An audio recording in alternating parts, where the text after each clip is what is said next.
Assalamualaikum warahmatullahi wabarakatuh. Perkenalkan, nama saya Lung Ayu Pusponegoro dari PJKR 6A. NPM saya 171063107018. Saya di sini ingin merangkum bab tentang tunadaksa dari materi pelajaran pendidikan jasmani adaptif. Yang pertama, tunadaksa. Tunadaksa itu menurut bahasa kasarnya adalah cacat. Menurut bahasa, tunadaksa itu adalah cacat tubuh, di mana seseorang mengalami kekurangan dalam pembentukan tubuhnya, yang lain-lain seperti itu. Menurut Ahmad Toha Muslim dan Sugiyarmin tahun 1996 menjelaskan tunadaksa merupakan istilah tuna fisik atau cacat tubuh, di mana kelainan bentuk tubuh yang berdampak pada kelainan fungsi tubuh untuk melakukan pergerakan-gerakan yang dibutuhkan. Seperti itu. Itu menurut Ahmad Toha. Tunadaksa itu pada dasarnya dikelompokkan menjadi dua bagian besar. Yang pertama itu kelainan pada sistem saraf cerebral atau disebut dengan cerebral system.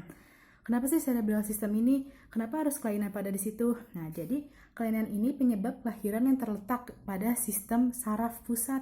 Bagian otaknya dan sumsum tulang belakangnya itu mengalami kelainan.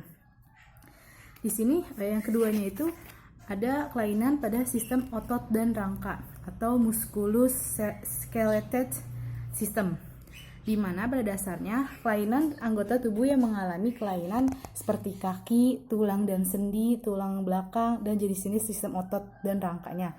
Seperti itu. Jadi di sini untuk yang kelainan pada sistem otot dan rangka ini terbagi menjadi dua. Pertama poliomyelitis, dan yang kedua itu muscle dystrophy. Jadi tanda-tanda anak menderita muscle dystrophy itu baru kelihatan setelah anak berusia 3 tahun. 3 tahun melalui gejala yang tampak, yaitu gerakan-gerakan anaknya semakin lambat, yang pertama. Yang keduanya semakin hari semakin keadaannya memburuk atau semakin mundur jika berjalan, misalkan contohnya berjalan sering jatuh, terus tanpa sebab terantuk benda, misalkan tiba-tiba jatuh aja gitu, nggak ada kesandung atau apa di situ. Terus akhirnya anak tidak mampu berdiri lama-lama dengan kedua kakinya dan harus menggunakan kursi roda.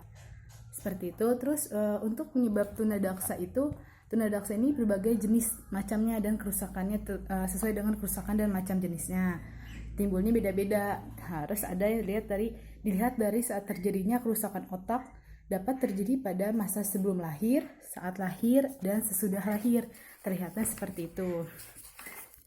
Terus untuk tunadaksa ini kita mempunyai alat bantu. Yang pertama ada alat bantu assessment namanya. Assessment ini apa yang dibutuhkan mendapatkan pelayanan. Asesmen dilakukan untuk pada anak tunadaksa dilakukan untuk mengetahui keadaan postur tubuh, keseimbangan tubuh, kekuatan otot, mobilitas, dan intelijensi. Ada namanya finger goniometer, flexometer, plasticinometer, reflex hammer, posture evaluation set, TPD artesiometer, ada ground rhythm tiber instrument, terus cabinet geometry insert, color sorting box, tactical board set. Itu dari alat assessment. Ada juga alat latihan fisik.